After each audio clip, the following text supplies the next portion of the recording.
When you think of hip hop, you probably picture protest, maybe some anger, what our source material calls a massive energy. But when you hear lo-fi hip hop, what comes to mind? Studying, relaxing, just chillin' out. So how on earth did the raw, confrontational sound of the streets morph into the ultimate background music for a late night study session? That's the wild, surprising story we're going to unravel today. I mean, just look at the contrast here. It's so stark. On one side, you have classic hip-hop, this powerful public expression, a voice for an entire community. And on the other, you have lo-fi, which feels more like a personal shelter you can retreat into. Honestly, they seem like they belong to completely different universes. So, that's the big question, right? How do we connect these 2 points? How did the music of public protest become the music of private relaxation? This isn't just about a change in tempo or style. Nope. It's this fascinating journey through history, through different forms of oppression, and through the incredible way music helps us survive it all. And the answer, the thing that ties it all together, starts when you understand this deep, continuous thread running through Black music, its role as a powerful, creative response to oppression. This is the secret link.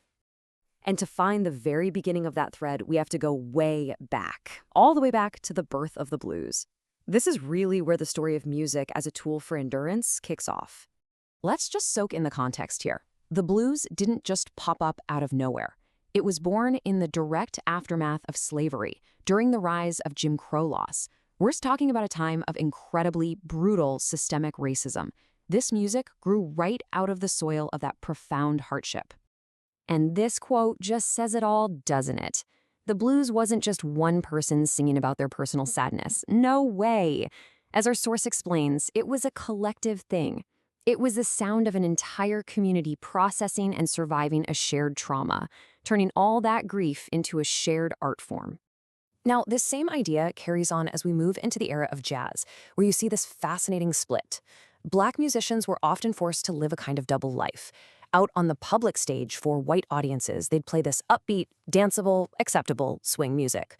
But late at night, tucked away in private clubs, they unleashed their real artistic selves with this radical, experimental new sound called bebop. So you have this public front versus a private reality.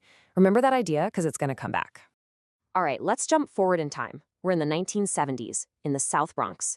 The setting's different, the type of oppression has evolved, and guess what? The sound of the response has too. So the pressure here looked different.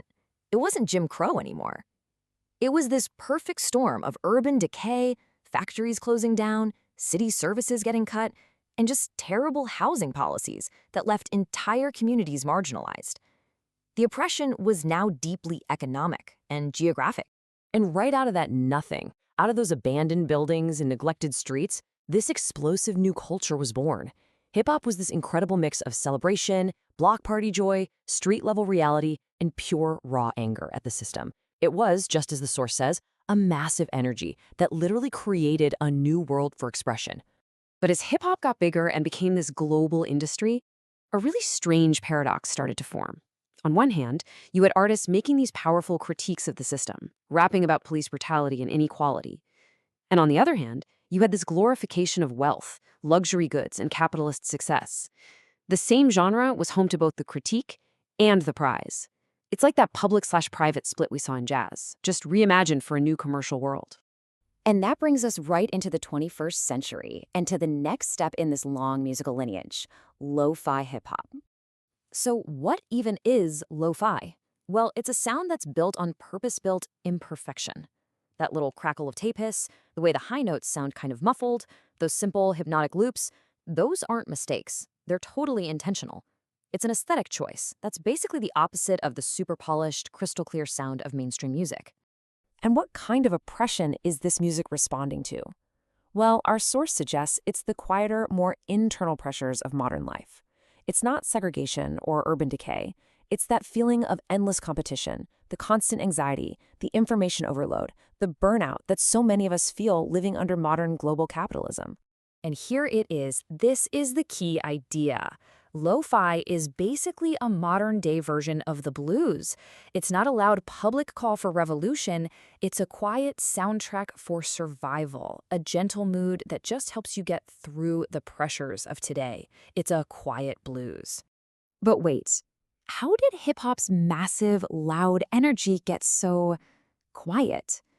Well, the answer lies in this crucial and often overlooked bridge that was built in Japan. You see, artists like the legendary Nujabes and DJ Crush were absolutely essential to this whole thing. They heard something different inside hip hop's DNA, a potential for melancholy, for quiet reflection. They started to reshape it, slowing it down, and infusing it with this introspective, almost lyrical sound that would become the absolute bedrock of lo-fi. Let's break down what they did. First, they took that foundational hip-hop beat. Then, they infused it with a uniquely Japanese sensibility, a kind of quiet melancholy. And in doing that, they shifted the focus away from the streets and more toward universal feelings like urban loneliness and anxiety. Essentially, they reconfigured the entire function of the blues for a brand new global audience. Pretty amazing. So let's tie all of these threads together. After this long, winding journey, what does it all tell us about the music we listen to every day? Think about it. From the shared sorrow of the blues, to the defiant energy of hip-hop, to the gentle mood of lo-fi, the styles are worlds apart. But here's the thing. The core function has never, ever changed. It has always been music that helps people endure. And this quote from our source just crystallizes the whole idea. Music as a small shelter for surviving harsh conditions. Whether those conditions are systemic injustice or just the burnout from your modern job, this music provides a small but necessary shelter from the storm.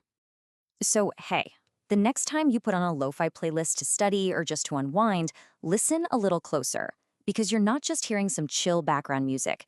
You're hearing the latest chapter in a deep, powerful, century-long conversation about struggle, resilience, and survival. Which really just leaves us with one final thing to think about. In the face of all the pressures in your own life, what music do you turn to? In our world, what is the sound of your shelter?